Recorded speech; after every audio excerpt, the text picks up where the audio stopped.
चालते, वांग्याचा चालते, वांग्या चालते.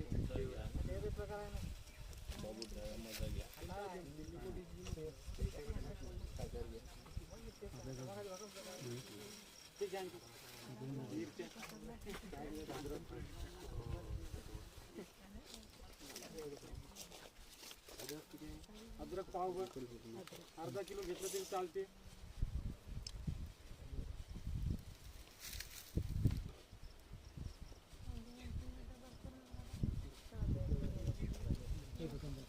आता सुरुवातीला ड्रम पाण्यानं भरायचं नाही, पहिलं हे सगळं टाकून घ्यायचं. जिथं आपल्याला ठेवायचं आहे तिथं पाण्यानं भरून घ्यायचं. जर आता आपण जर इथं पाण्यानं भरून ठेवलं असतं हलवता येत होतं का नाही येत होतं. म्हणून आपल्याला हे ड्रम एक तर हे 1.5 महिना ठेवायचं आहे आपल्याला.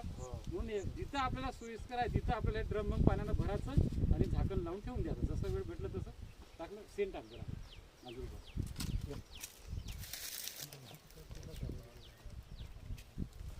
थोडंच टाक. 2 किलो आपण शेणाचं पाणी करून आपण टाकून घेतलं. आता हे पाण्यानं भरून घ्यायचं. आता हे सगळं टाकलं आपण. आता हे 1.5 महिना याला सडू द्यायचं आहे. सगळं पाला हे सडून जाणार. 1.5 महिन्याच्या नंतर हे चोथं काढून घ्यायचं आणि पूर्ण पाण्याचा अर्क तयार झाला दसपर्णी अर्क.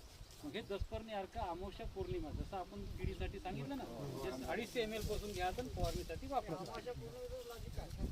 हे सांगा जाऊ ना, पिकावरचं घातक काळ म्हणलं तर अमावस्या आणि पौर्णिमा. तर अमावस्या झाल्याच्या नंतर 3 दिवसाच्या आधी किंवा 3 दिवसाच्या नंतर, अमावस्याच्या नंतर अंड्यातून पिल्ले बाहेर निघतात, बरोबर आहे. हा काळ नाही. तर त्यामुळे अमावस्या आणि पौर्णिमा हे दर 15-15 दिवसाला येतात आणि त्याच घातक काळमध्ये आपण फवारणी करायचा. तर अशा पद्धतीने आता हे ड्रम पाण्यानं भरून हे आपल्याला सोडू द्यायचं आहे. 1.5 महिन्यात तयार होते. 1.5 महिन्याच्या नंतर हा स्वतः काढून घ्यायचं. हा तसं 15 दिवसातून 8 दिवसातून आपल्याला वेळ भेटलं ते काढून धुवून घ्यायचं, परत झाकण लावून घ्यायचं. याला झाकून पॅक बंद करून टाकायचं. हे पूर्ण सोडून जाणार. ते कसं बनते ते आपण पाहणार झालेलं आहे आपलं. अशा पद्धतीने तुमचं अर्क तयार होणार.